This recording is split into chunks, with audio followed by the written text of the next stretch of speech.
Scott, great talking to you, man, and welcome back to Toronto. This is like home away from home for you because when it comes to the Honda Indy, you kind of know how to win this thing. Yeah, and it's part of the Commonwealth, man. I'm from New Zealand, so it's like getting a little bit of home, just outside of the States. But I love Toronto. It's a fantastic place, and still remember the day I came here for the first time in a junior category in Indy Lights back in 1999. But we've only won here twice. We almost won here last year, but came up a little short on strategy and had to eat it a bit there. But love the fans and the atmosphere. It's one of the best street races that we go to all year.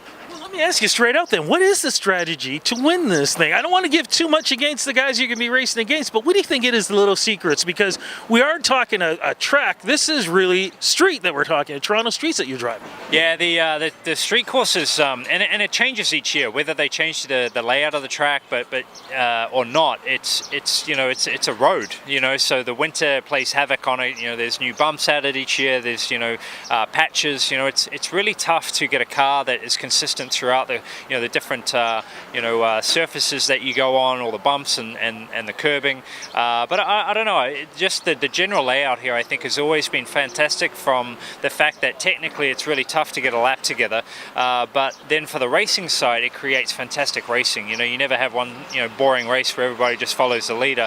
You have some big overtaking opportunities, especially on the back straight into the hairpin. So I don't know what specifically makes Toronto. I think a lot of it, to be honest, is the fans and the atmosphere that they create here. Well, the atmosphere is created by the drivers. Also, it can also be very exciting. Every year there seems to be another 1, 2, 3 drivers. You're kind of looking over your shoulder in this series, and especially when you come to Toronto.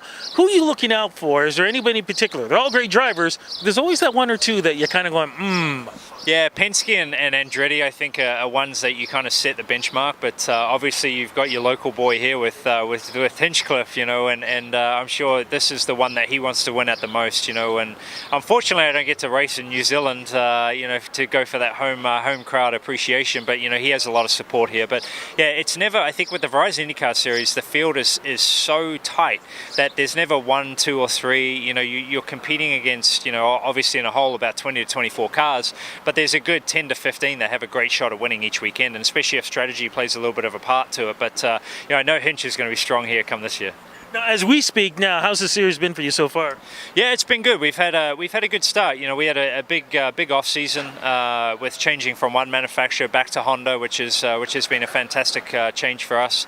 If you include the points for qualifying on pole at Indianapolis, we're actually leading the championship right now by about 21 points. So a strong start for us. We're normally the underdog and start a little soft and then have to really chase the other competition down. So for us, it's been a strong start, and hopefully we can keep the Chip Ganassi car up front. I want to ask a question for some of the people who don't understand about what it's like to be a driver. People don't understand, like they say, are these guys athletes or whatever. I know just driving one of those little cars, my forearms are dying within like 15, 20 minutes. What is it like for you guys to be in those vehicles so tight, so cramped, and having to do what you have to do split second? Well, that's the best way I describe it, is if you go indoor go-karting, and drive around with those, I think they normally do like a 7 or 10 minute session, and how beat up most people are after that. You times that by about 100, and I think everybody at this level is extremely fit. I train, an hour and a half in the morning, and then probably another hour and a half, 2 hours in the afternoon.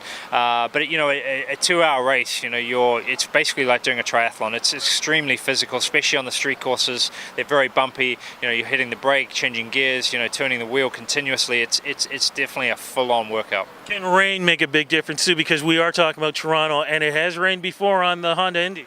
It sure does. It definitely adds a different dynamic to it. I think it makes the racing pretty interesting too, and creates a lot of different passing opportunities. But yeah, hopefully, I think for everybody on a perfect weekend, you're going to have great racing without the rain. You don't want to be sitting there in the grandstands in the rain. But to be honest, I think some of the best racing that you see, in any formula will be in wet weather. And let me just say, I have done it sitting in there in the rain with my little hammock on my head. It's okay. It's still fun. Look, I know we got to wrap this up, but what do you think your chances are, man? You said you almost did it last year. You've done it 2 more times. Can you get the big 1, 2, 3 in? That absolutely. We wouldn't be coming otherwise. I was waiting to see what you would say. Yeah, the goal is to win every weekend that we go to. You know, whether it's the Indianapolis 500 this weekend to Toronto here, you know, down the road. It's what we. That's what drives us, is to win. And I'm with a hell of a team. And yes, we can win. Hopefully this year's another year we can win. Fingers across you, my friend. Congratulations and thanks for the interview. Thanks, man. Appreciate it.